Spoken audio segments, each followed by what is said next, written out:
Yahoo! Pogo's cartoon.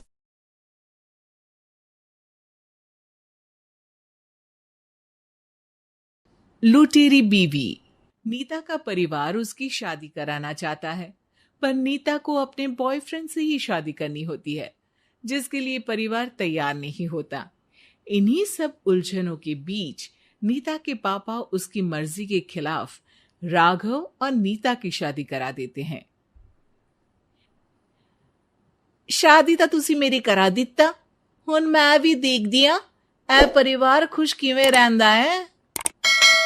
अपने गुस्से के चलते नीता शादी के अगले ही दिन से परिवार में सबको उल्टे जवाब देना, किसी की कोई बात ना सुनना और अपने मन मुताबिक रहना शुरू कर देती है, जिससे घर में सबको दिक्कत होती है, लेकिन नीता को कोई कुछ नहीं बोलता। एक दिन सास नीता के पास आती है। बहू, की गल? तुसी किवें नाल या किसी गल से नाराज हो? तुहानू मेरी फिक्र करन दी कोई लोड़ नहीं, मैं ठीक हाँ। ऐसा बोल नीता वहां से चली जाती है, पर सास की बात उसके मन में रह जाती है। शादी के अगले दिन से ही मैं सब दे नाल किन्ना औखा बिहेव किता, फिर भी आ मेरे तो इन्ने प्यार नाल गल किवें कर सकदी आ। मानू नफरत करनी नहीं आउंदी, ऐस करके वो सोचती आ कि एक ना एक दिन तुम्हारा गुस्सा भी खत्म हो जाऊगा। यह कदे नहीं हो सकता। इससे पहले राघव कुछ बोलता, नीता का मोबाइल बजने लगता है, जिस पर राघव वहां से चला जाता है और नीता फोन पर बात करने लगती है। जिसके बाद अगले दिन से नीता की जैसे ही आत्मा बदल गई हो, वो बिना किसी के बोले घर के सारे काम कर देती है। उसकी ऐसी काया पलट देख राघव और उसकी मां हैरान रह जाते हैं। बहू, तबियत शबियत ठीक सी?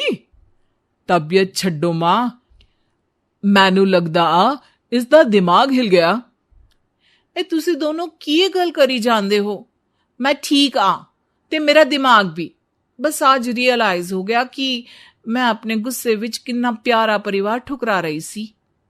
नीता की बात सुनकर सब बहुत खुश होते हैं और अब नीता सास की सेवा से लेकर पति की हर बात मानने लगती है, जिसकी वजह से कुछ ही समय में घर की सारी भाग दौड़ उसके हाथों में आ जाती है।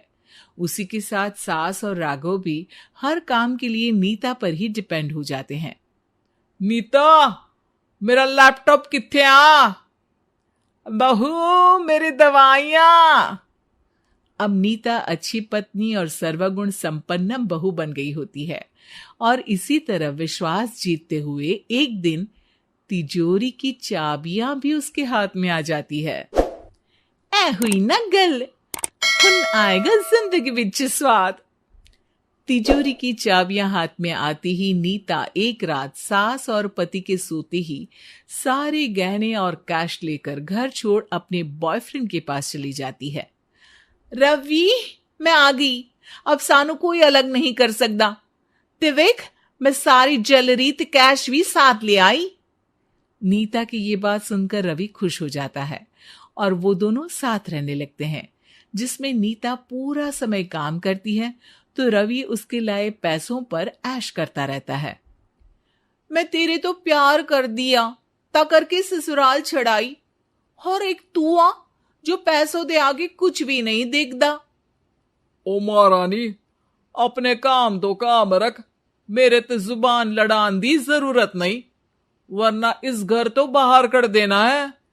ऐ मेरा घरा तेरा ससुराल नहीं, जीवे मन किया रहली, इथे रहन लाई, हाथ चला जुबान नहीं। रवि की बातें सुन नीता के सिर पर जैसे आसमान ही टूट जाता है। एक तेरे करके मैंने अपने मां पियो नाल उस भले चंगे ससुराल नु भी धोखा दिता, ते तू छड्डो परे, मेरी ही गलती आ जे आखा उत्थे तेरे प्यार दा पर्दा डाल उस दिन फोन ते तेरी गल्ला विच आ गई। जे नहीं आउंदी ता आज खुशी नाल उथे ही बैठी होनी सी। ए भाषण उन्ना दियो जिसते इसका फर्क पड़े, मेरे कॉल नौटंकी नहीं। रवि वहां से चला जाता है और नीता रोती पछताती वहीं बैठ जाती है। हाय रब्बा, ए मैं की कर दिता, उस घर विच भी वापस नहीं जा सकती। एक ता घर छोड़ा, नाल चोरी भी की, कोई मैडू माफ नहीं करूंगा। घर कैसे वापस जाए इसी डर से नीता रवि का घर छोड़ नहीं सकती। इसी तरह दिन बीतते हैं और उन्हीं के साथ हालात बद से बदतर होते जाते हैं। अब रवि पैसों और अपनी मनमानी के लिए नीता के साथ मारपीट भी शुरू कर देता है, जिससे परेशान होकर एक दिन नीता उसे छोड़ अपने ससुराल वापस आ जाती है, जिसे वहां देख राघव गुस्से से लाल हो जाता है।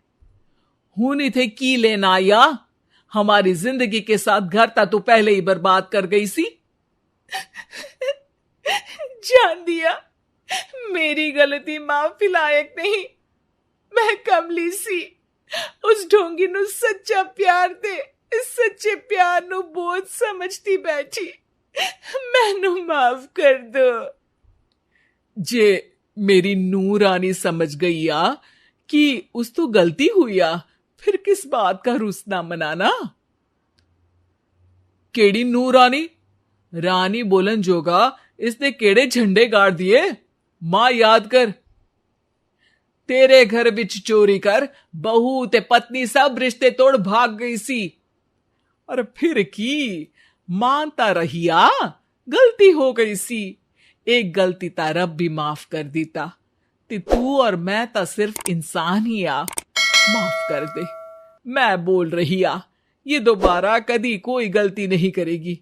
इसदा नहीं ता मेरा ही भरोसा कर ले। ठीक आ, जिवे तुहानू ठीक लगे, पर इसे बोल दे मेरे कोलो कोई उम्मीद ना रखे। तुसी जीवे कहोगे। अब सास हर रोज राघव को मनाने की कोई ना कोई नई तिकड़म बताकर नीता को उसके पास भेजती रहती है, जिससे कुछ समय बाद नीता का पछतावा और कोशिशें देखकर राघव भी उसे माफ कर देता है।